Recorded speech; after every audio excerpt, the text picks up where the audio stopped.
പിതാവിൻ്റെയും പുത്രൻ്റെയും പരിശുദ്ധാത്മാവിൻ്റെയും നാമത്തിൽ ആമേൻ. ഈശോ മിശിഹായ്ക്കും സ്തുതിയായിരിക്കട്ടെ.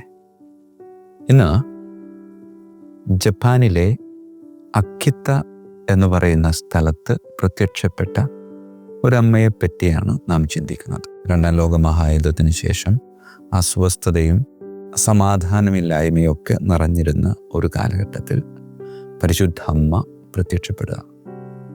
പ്രിയമുള്ളവരെ, മറ്റിടങ്ങളിൽ പ്രത്യക്ഷപ്പെട്ട പരിശുദ്ധ അമ്മയിൽ നിന്നും ഇവിടെ പ്രത്യക്ഷപ്പെട്ട പരിശുദ്ധ അമ്മയ്ക്കൊരു പ്രത്യേകതയുണ്ട്.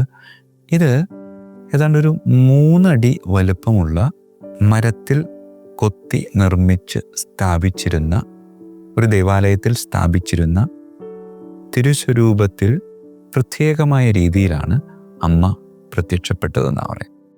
1973 കാലഘട്ടത്തിലാണ് ഈ സംഭവം നടക്കുന്നത്. അവിടെ ഉണ്ടായിരുന്ന ഒരു കോൺവെന്റ് ചാപ്പലിൽ സ്ഥാപിച്ചിരുന്ന പരിശുദ്ധ അമ്മയുടെ തിരുസ്വരൂപത്തിൽ നിന്നാണ് ഇതുപോലുള്ള വ്യത്യസ്തമായ ചില ദൈവാനുഭവങ്ങൾ അവിടുത്തെ സിസ്റ്ററായിരുന്ന സിസ്റ്റർ ആഗ്നസ് കട്സൂക്കോ എന്ന് പറയുന്ന ഏകദേശം പ്രായമുള്ള ഒരു സിസ്റ്ററിൻ്റെ മുമ്പിൽ ഈ അമ്മ വിവിധങ്ങളായ രീതിയിൽ പ്രത്യക്ഷപ്പെടുക.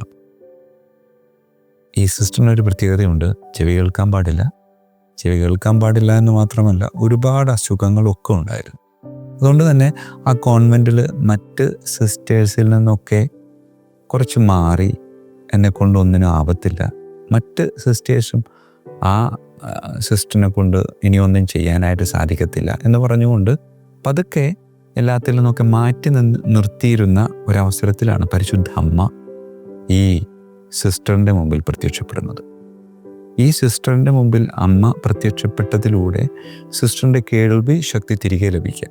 അസുഖങ്ങളൊക്കെ പൂർണ്ണമായി ഭേദമായില്ല എങ്കിലും വലിയൊരു ദൈവിക ശക്തിയും കൃപയും ആ സിസ്റ്ററിൽ നിറഞ്ഞു തുളുമ്പാൻ ആരംഭിച്ചു.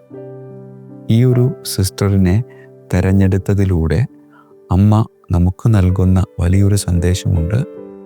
ലോകത്തിൻ്റെ ദൃഷ്ടിയിലുള്ള കഴിവോ സൗന്ദര്യമോ ആരോഗ്യമോ അല്ല ദൈവത്തിൻ്റെ ദൃഷ്ടിയിൽ പ്രധാനപ്പെട്ടത് എന്നൊരു ഓർമ്മപ്പെടുത്തലൂടെ.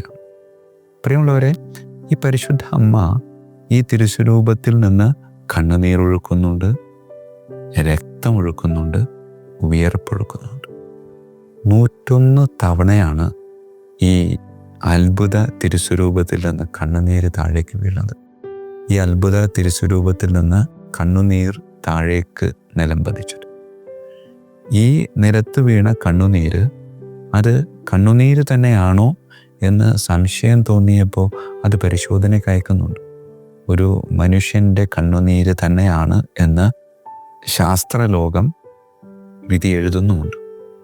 അതുകൊണ്ട് പ്രിയമുള്ളവരെ, ഈ ജപ്പാനിലെ അക്കിത്ത എന്ന് പറയുന്ന ഈ ഒരു സ്ഥലത്ത് ഉണ്ടായിരുന്ന കോൺവെന്റ് ചാപ്പലിൽ സ്ഥാപിച്ചിരുന്ന 3 അടി വലുപ്പമുള്ള പരിശുദ്ധ അമ്മയുടെ മരത്തിൽ കൊത്തിയുണ്ടാക്കിയ രൂപത്തിൽ നിന്ന് താഴേക്ക് വീണ രക്തത്തുള്ളി, താഴേക്ക് വീണ കണ്ണുനീർ, താഴേക്ക് വീണ വയർപ്പ് തുള്ളികൾ, ഇത് 3ഉം നമ്മോട് ആവശ്യപ്പെടുന്ന ഒരുപാട് കാര്യങ്ങളുണ്ട്.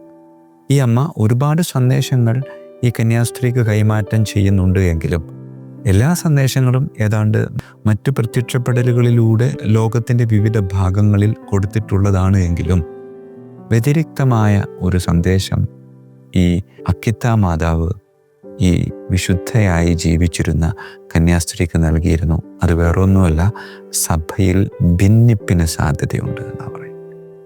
കർദിനാൾമാർക്കെതിരായും മെത്രാന്മാർക്കെതിരായും വൈദികർക്കെതിരായും ഭിന്നിക്കുന്ന ഒരവസരത്തിന് സാധ്യതയുണ്ട്.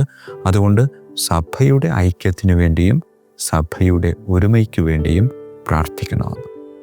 പ്രിയമുള്ളവരെ, ജപ്പാനിലെ അക്കിത്ത എന്ന കൊച്ചു സ്ഥലത്ത് 3 അടി വലുപ്പമുള്ള ഒരമ്മയിൽ നിന്നും ഒഴുകിയിറങ്ങിയ കണ്ണുനീരും രക്തവും വിയർപ്പും നൽകിയ സന്ദേശങ്ങൾ ഒരുപാടാണെങ്കിലും ഓർത്തു വയ്ക്കേണ്ടതും പ്രാർത്ഥിക്കേണ്ടതും ഒരൊറ്റ കാര്യം, അത് സഭയുടെ ഐക്യത്തിന് വേണ്ടി. പ്രിയമുള്ളവരെ, പരിചയമുള്ള വൈദികർക്ക് വേണ്ടിയും പ്രത്യേകിച്ച് നിങ്ങളുടെ വികാരിയച്ഛന് വേണ്ടി പ്രത്യേകമായി പ്രാർത്ഥിക്കാൻ ദൈവം നൽകിയിരിക്കുന്ന ഒരവസരമാണ് ഈ അക്കിത്ത അമ്മയിലൂടെ നമുക്ക് ഓരോരുത്തർക്കും. അത് വിനിയോഗിക്കാം, പ്രാർത്ഥിക്കാം. ദൈവം നമ്മെ സമൃദ്ധമായി അനുഗ്രഹിക്കട്ടെ. കരങ്ങൾ കൂപ്പാം, കണ്ണുകളടക്കാം.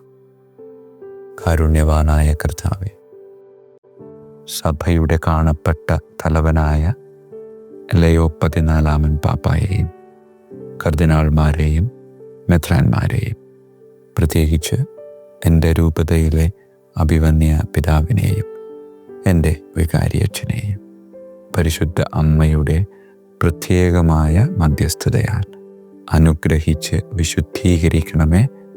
സഭയിൽ ഐക്യവും സമാധാനവും സ്നേഹവും ആഴമായി വളർത്തി എന്നും സഭയോട് ചേർന്ന് നിൽക്കുന്ന ഒരു വ്യക്തിയായി ജീവിക്കാൻ എന്നെയും അനുഗ്രഹിക്കണമേ. കർത്താവായ ക്രിസ്തു വഴി ഞങ്ങൾ സമർപ്പിക്കുന്ന പ്രാർത്ഥന കേട്ടരുളണമേ. ആമേൻ. ഈശോ മിശിഹായിക്കും സ്തുതിയായിരിക്കട്ടെ.